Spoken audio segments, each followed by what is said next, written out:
وَلَقَدْ أَرْسَلْنَا رُسُلًا مِّن قَبْلِكَ مِنْهُم مَّن قَصَصْنَا عَلَيْكَ وَمِنْهُم مَّن لَّمْ نَقْصُصْ عَلَيْكَ ۗ وَمَا كَانَ لِرَسُولٍ أَن يَأْتِيَ بِآيَةٍ إِلَّا بِإِذْنِ اللَّهِ. أعوذ بالله من الشيطان الرجيم. بسم الله الرحمن الرحيم. الحمد لله والصلاة والسلام على رسول الله ثم أما بعد. السلام عليكم ورحمة الله وبركاته. Allah subhanahu wa ta'ala hammamizni yaxshi so'zni anglab amal qilishni nasib qilsin. Hammamizni dunyoda islom bilan yashab, oxiratda jannatga bir kirishni nasib qilsin. Bugun so'zlamoqchi bo'lgan tema Qur'oni Karimdagi qissalardan ibrat degan umumiy tema mushu. Oldingi doda bu haqda bir darsda qisman to'xtalgan. Bugun Adem alayhissalomningki yaratilishi haqida qisqacha to'xtalmoqchi. Adem alayhissalom hammamiz mu'minlar, hatto ahli kitob hammasi e'tirof qiladigan, tuniydigan bir payg'ambar qanday tuniydi desa, Adem alayhissalomningki eng birinchi qatim yaratilgan inson ekanligi, butun insonlarningki busi, otasi ekanligida asosliq osmondan kitob tushgan, shu kitoblarga iymon keltirgan har zamondagi iymon egillari hammasi buni ishonadigan bir haqiqat. Bu insonningki Darwin yoki keyingi yaqin zamonlarda kelgan kommunizmla, marksizm iddisi o'ttir qo'ygandek ma'lum bir narsadan taraqqiy qilib, tabiatning o'zgarishi bilan paydo bo'lib qolgan degan bu Allohni inkor qilish yoki Adem alayhissalomning eng birinchi maxluq ekanligini inkor qilish bu yaqin tarixda yuz bergan hodisa. Lekin ilgirki bütün ahli kitob bo'lsin, Yahudi, Nasarali bo'lsin, hammastigidek ta bugungi kungacha Adem alayhissalomningki birinchi maxluq ekanligi, zamin yuzidagi eng birinchi qatim yaratilgan insonningki bo'z ekanligiga ishonadi. Alloh subhanahu va taolo bu haqda Qur'oni Karimda malaikalarga bu Adem alayhissalomni odamdan iborat bir maxluqni yaratilganligi to'g'riliq alohida uqtirish qilgan va malaikalarga bildirgan. Bu vaqt shunday deydi Allah subhanahu wa ta'ala: وَإِذْ قَالَ رَبُّكَ لِلْمَلَائِكَةِ إِنِّي جَاعِلٌ فِي الْأَرْضِ خَلِيفَةً قَالُوا أَتَجْعَلُ فِيهَا مَن يُفْسِدُ فِيهَا وَيَسْفِكُ الدِّمَاءَ وَنَحْنُ نُسَبِّحُ بِحَمْدِكَ وَنُقَدِّسُ لَكَ قَالَ إِنِّي أَعْلَمُ مَا لَا تَعْلَمُونَ. Allah subhanahu wa ta'ala malaikalarga bu oyatda men pat yaqinda zaminda yashaydigan Adem, yani insondan iborat bir maxluqni yarataman. Bu maxluq zaminda xalifa bo'lib yashaydi. Yani xalifa bo'lib yashaydi deganligi zaminda oqima-oq kelib, yani avlodlari oqima-oq dunyoga kelib, bu dunyoni gullantirib, dunyoda yashaydi degan mushu uqtirishni malaikalarga bildirgan, e'lon qilgan. Bu yerda xalifa deganlik siyosiy ma'lum hokimiyat boshquradigan xalifa degan gap bu maqsad emas. Bunda tushunib olsak bu oyatni xato tushungan bo'lamiz. Balki bu yerdagi maqsad nima desa, arab tilidagi yaxlufu ba'duhum ba'dan deydi o'sha oyatning tafsirida. Ya'ni oqima-oqa birisi o'lsa uning avlodi keldigan, mushunda oqima-oqa birisi-birisining oqisidan izvasar bo'lib, kelib mush zaminni gullantiradigan mushundaq bir maxluqni yarataman deb mushundaq degan Alloh subhanahu va taolo. Degan vaqtda malaikalar bir bo'lib eqish, so'rash maqsadida, ya'ni savol so'rash maqsadida, Allohning buyrug'iga qarshi chiqish yoki inkor qilish maqsadida emas, balki Alloh subhanahu va taoladan so'rash maqsadida ey Farvoydigorimiz, bu odamdan iborat mushundaq birisi-birisining qanni tugadigan, zaminda buzuqchilik qiladigan bu shundaq bir maxluqni nimishqa yaratilasizlar? Yani malaikalar bu nereden bilgen dese, bunun aldıda, Adem Aleyhisselam'ın aldıda cilla yaratilgan. Jilla aşındaq birisi bilan urush qilib, qon to'kib, zaminda buzg'unchilik qilgan. Aşını bilgan bo'lg'achqa, shuni bu odamni yaraslimi bular tabiiy holda bizga o'xshagan tabiati har doim toatga bo'ysundirilgan maxluq emas, balki zaminda shunday buzuqchilik qildigan bir maxluqni sizlar yaratamlar. Biz sizlarga har doim tasbih aytib, o'zlarini maqtab, sizlarga ibodat qiliblam turamiz. Yoki mush qilayotgan ibodatlarimizda biz loyiqida qilanmay qoldikmi, kamchilik sodir qildikmi deb malaikalar so'rdi. So'rgan vaqtda Alloh subhanahu va taolo bularga inni a'lamu ma la ta'lamun. Men sizlar bilmaganni bilman, sizlar buni bilmaysizlar. Bu odamni yaratishdagi hikmat, sir, haqiqatni sizlar yaxshi bilmaysizlar, men bilaman deb javob berdi. Demak, mush oyatda Alloh subhanahu va taolo malaikalar uchun odamdan iborat bir maxluqni yaratganligini bildirdi. Mushu Adam alayhissalomninki yaratilishi haqida hadisda kelgan rivoyatlarga, Payg'ambar alayhissalomning so'zlariga qaraydigan bo'lsak, Imom Muslim Anas radhiyallohu anhudan bayon qilgan bir hadisda Payg'ambar alayhissalom shunday tasvirlagan. Allah subhanahu va taolo Adam alayhissalomni jannatda loy bilan shaklni yaratgandan keyin, shaklni tuzgandan keyin tabiiy holda ruhni püdashdan burun, canni püdashdan burun jannatda buningki haykalini Adam alayhissalomninki qo'yib qo'ygan deydi uzun muddat. Ya'ni Alloh xohlagan miqdorda qo'yib qo'ygan. Qo'yib qo'ygandan keyin bu şeytan bu qanday maxluqdir? Yani iblis. O çağdaki ismi iblis. İblis qandaq maxluqdir bu adam degan deb bu adamning ichiga haykalning ichiga kirib chiqqan deydi.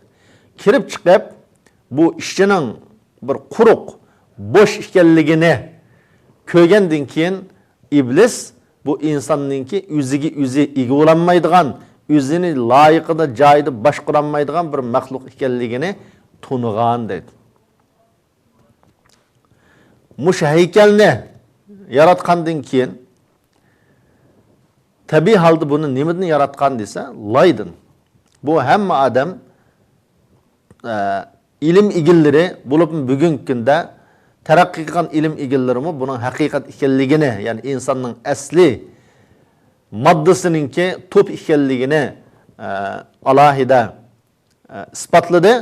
Qur'oni Karimda mushuni min tin deb isbotlagan, ya'ni insonning loyda yaratilganligi, bu loyning ma'lum vaqtdan keyin lazib deb kelgan, har xil siyg'alarda kelgan, har xil uslubda, bu birisi-birisiga zid uslub emas, balki loy degan boshda suv bilan to'pini aralashtirgandan keyin loy bo'ladi, keyin ma'lum vaqtdan qatqandan keyin bu lazib bo'ladi, uningdan keyin taxim issiqda qo'yavergandan keyin salsalin kal fakhar deb kelgan, xuddi ay qattiqligi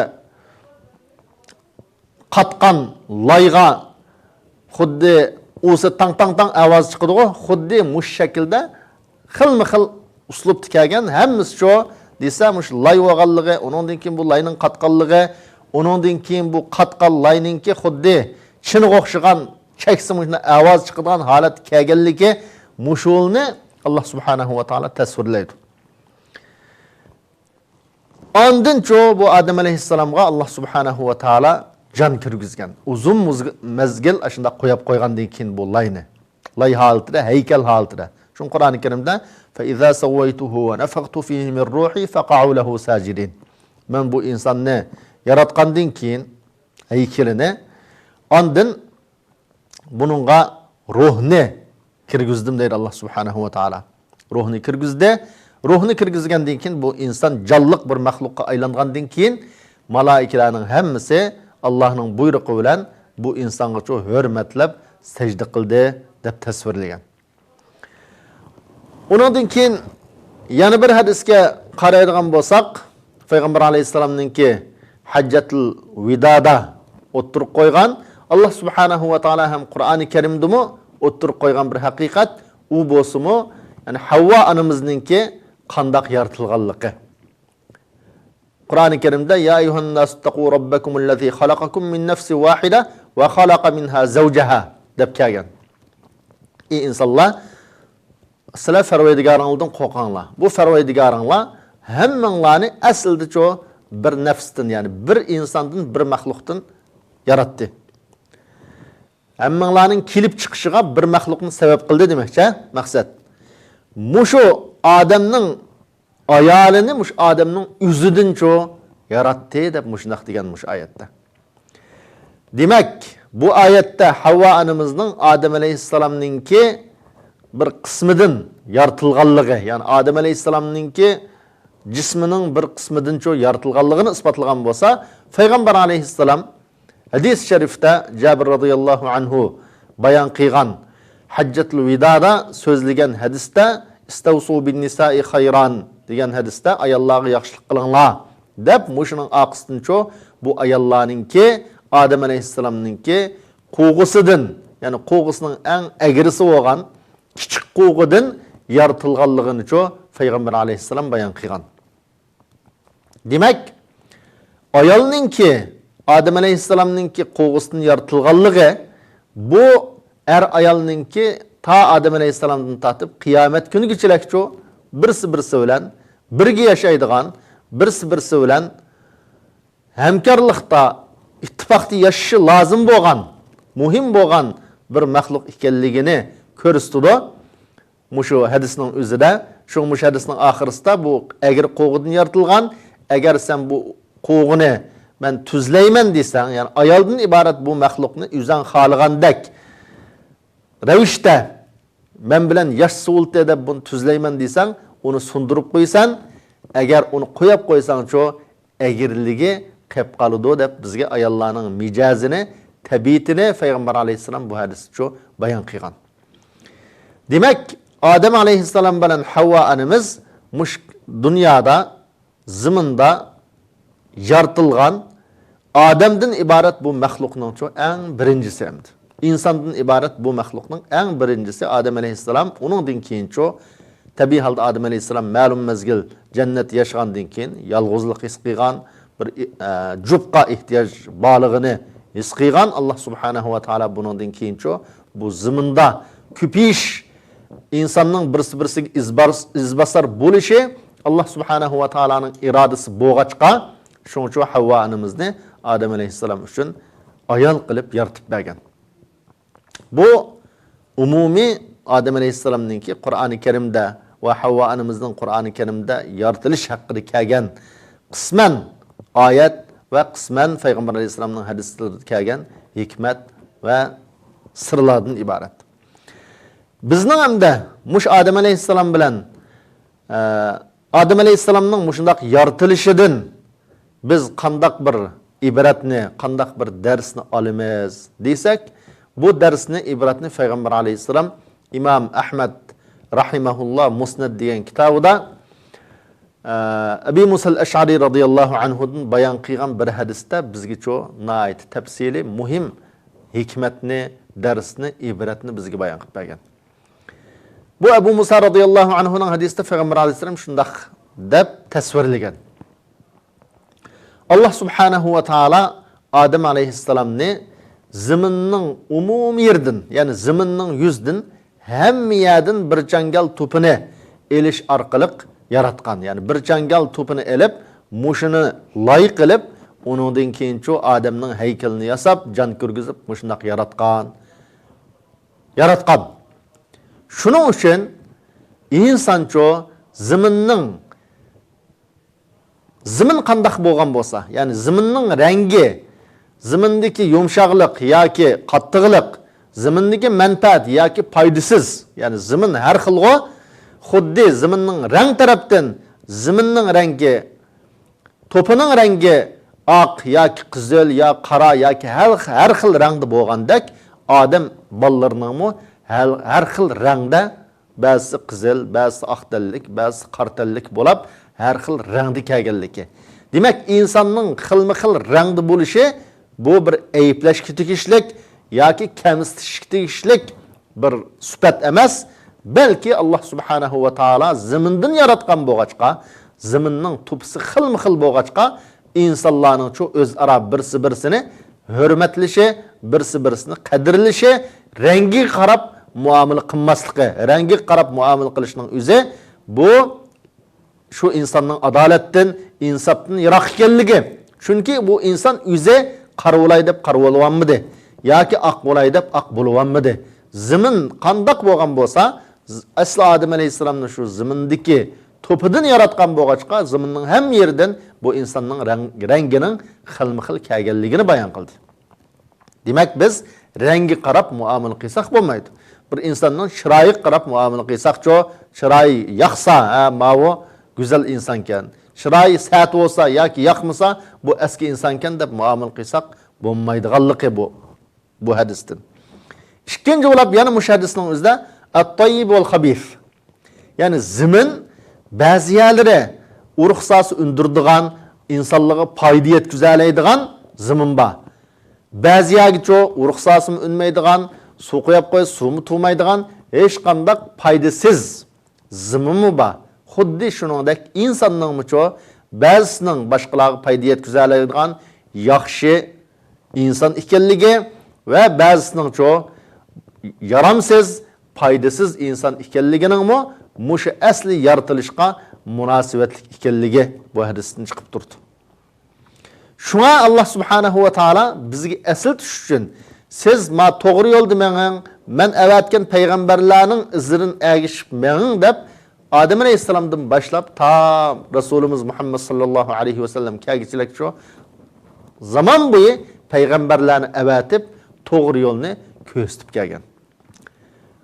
To'g'rini to'g'ri, ma yo'l xato deb ko'rsatib kelgan. Nima uchun desa, insonning tabiatiga o'ziga qo'yibsa, nurg'un insonlar to'g'ri yo'lni topolmay ezib ketish ehtimolligi nihoyat yuqori.